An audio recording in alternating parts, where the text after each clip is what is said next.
May bago na kaming favorite na play area ni Kitty dito sa Makati. Ang dami kasing pwedeng magawa. Meron silang ball pit, tapos meron din silang pebble pit na may slide. Merong mini kitchen at saka mga activity or party area. Meron din silang mini arcade and yung laro na nandito is yung favorite ni Kitty na nagsispray ng water. Meron din silang mini carousel, tsaka mga trampoline. Sa same na area, meron ding foam pit at saka more slides at marami pang iba. Kaya for me, sulit na sulit yung 550, one child, one adult, 90 minutes na yun. At saka yung pinakagusto ko dito, tingnan nyo, halos solo namin yung place. Hindi pa siya overcrowded tulad ng mga ibang play area. This year lang din ata sila nag-open, parang around April. Kaya makikita mo na medyo bago pa rin talaga yung mga gamit dito. Actually, kung mapapansin niyo, nagpalit kami ng damit ni Kitty dito kasi dalawang magkaibang araw na yan. 2 beses na kami nanggaling dito. Unang beses namin pumunta, weekend, kaya may konting tao. Tapos, yung isa naman, weekday. Kaya parang solo talaga namin yung lugar. Yung mga ibang play area, merong sandbox, pero ako, I prefer itong ganito na pebbles. Kung titignan nyo pala yung place, ganyan siya kalawak. So, dun sa may unahang part, yung ball pit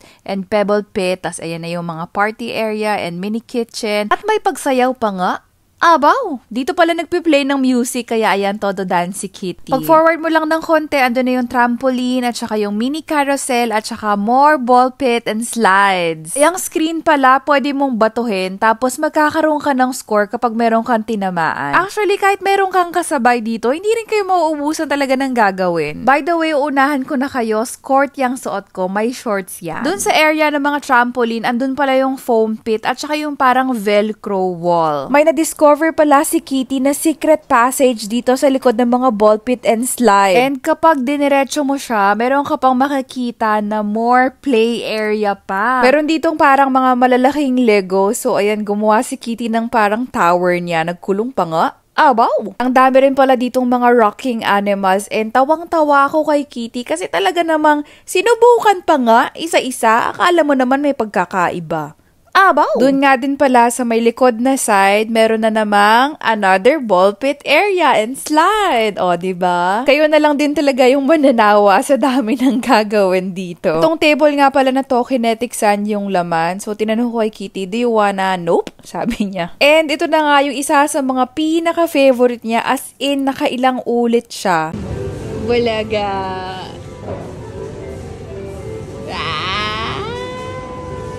Did you have fun? Yes.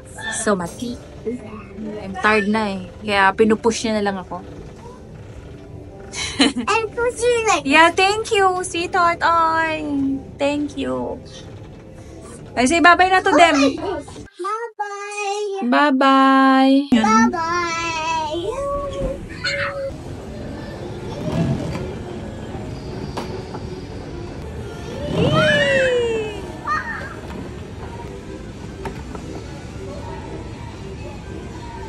Go! Whee! How fun!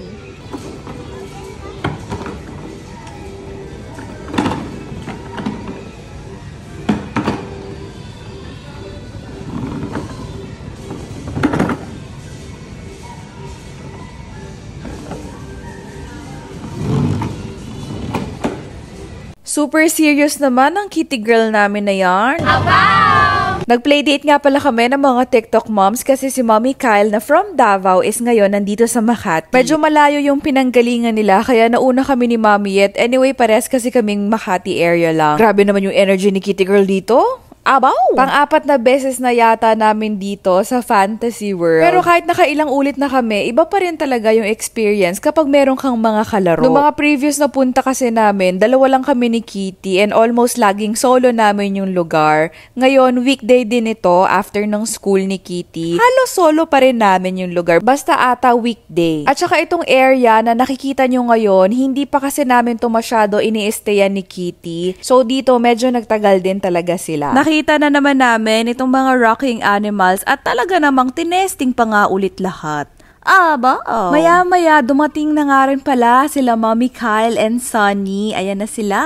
Si Mommy Kyle nga pala, hindi ko talaga siya makakalimutan kasi before, pag dumadaan siya sa mga live streaming namin, lagi ko na lang mispronounce yung name niya. Tapos tinatanong ko rin palagi na, ano ba talaga ulit yung basa doon? Mommy Kyle? Mommy Kyle pala. Si Mommy Yet naman, nakakasabay ko siya. Classmate ko siya actually sa mga collabs. So, parehas ko sila na-meet, nasa online lang. Kaya nice rin naman na ma-meet mo yung mga dating kakomentan mo lang online in person. Anyway, after nga pala namin maglaro, dumaan muna kami sa parang milk tea place. Tapos yan, ang in-order namin ni Kitty Mango Yakult. Nung magsisay na rin pala kami ng goodbyes, nag-iyakan yung mga kids. Oh, until next time! Ang sarap maging bata, no? Parang walang problema sa mundo. Maglalaro lang kayo ng mga friends mo and ng cousins mo. Pero alam nyo, ngayon na nanay na ako, na-feel ko na parang bumabalik din ako sa childhood. Syempre parang sumasabay kasi kami, nag-grow up and nag-grow old ni Kitty. Ako naman kasi, laking probinsya ako. Sa mga hindi nakakaalam, sa Palawan talaga ako lumaki. And wala namang mga ganito sa amin noon. Kaya rin talaga kapag si Kitty nag-aya ng laro, basta hindi busy si mommy, go kami dyan. Actually, nakailang beses na nga kami nang punta dito. Nag-member na nga ako para nga mas makasulit tayo sa entrance. Pero kahit nakapunta na kami, iba pa rin talaga syempre yung experience kapag may kasama kang mga kalaro. First time namin nasama yung mga twins dito sa Fantasy World. Actually, biglaan nga lang din ito. Nagkaayaan lang kami nila Doki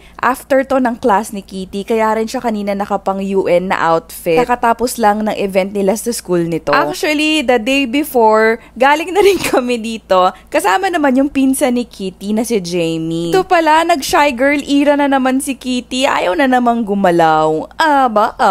Pero maya-maya, ayan, friends na sila nung frog. Nag-dance-dance na siya. Anyway, so balik tayo dito sa playdate namin nila Doki. Actually, ang binayaran namin is 3 hours. Pero hindi namin natapos kasi gutom na kami. Mga siguro around 2-hour mark or 1.5 hour. And for me rin talaga, enough na yung 1.5 hour of play. Free nga rin pala na cotton candy, I think for the whole month of October. Hindi ako sure ha, pero ayan, pag binili mo kasi siya, 100 pesos talaga siya. Buti na lang free. Sila nga pala yung namili ng design and si Kitty, parang butterfly yung napili niya. Nakaka-amaze din panoorin actually kung paano nagawa nung machine yung cotton candy ng mga kids.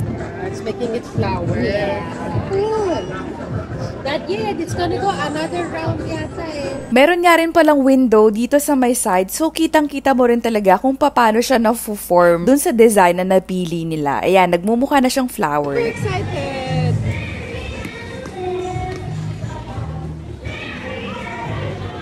Wow! Wow! It's gonna shape it! And once natapos na yung machine, mapupunta siya sa kabilang side and mag-o-open na yung window. Medyo struggle lang siyang alisin, kaya tinulungan ni Kitty si Doki. Mali, tinulungan pala ni Doki si Kitty. And tingnan nyo naman kung gaano ka-happy si Kitty. Ang smile from ear to ear. Super excited na siya kasi nga naman, no? Laki-laki nung cotton candy. Ay, choo! Actually, after namin maglaro, kumain pala muna kami ng late lunch bago namin sila pinakain ng cotton candy. So, yung napili ni Kitty is yung bluey na toy. Actually, second niya na yan. Meron na siyang bingo. Tapos, bumili rin pala sila Doki ng mga nail polish. Parang washable lang din naman ito. Kaya, nag-manicure lang kami sa bahay. Ayun lamang. Abaw.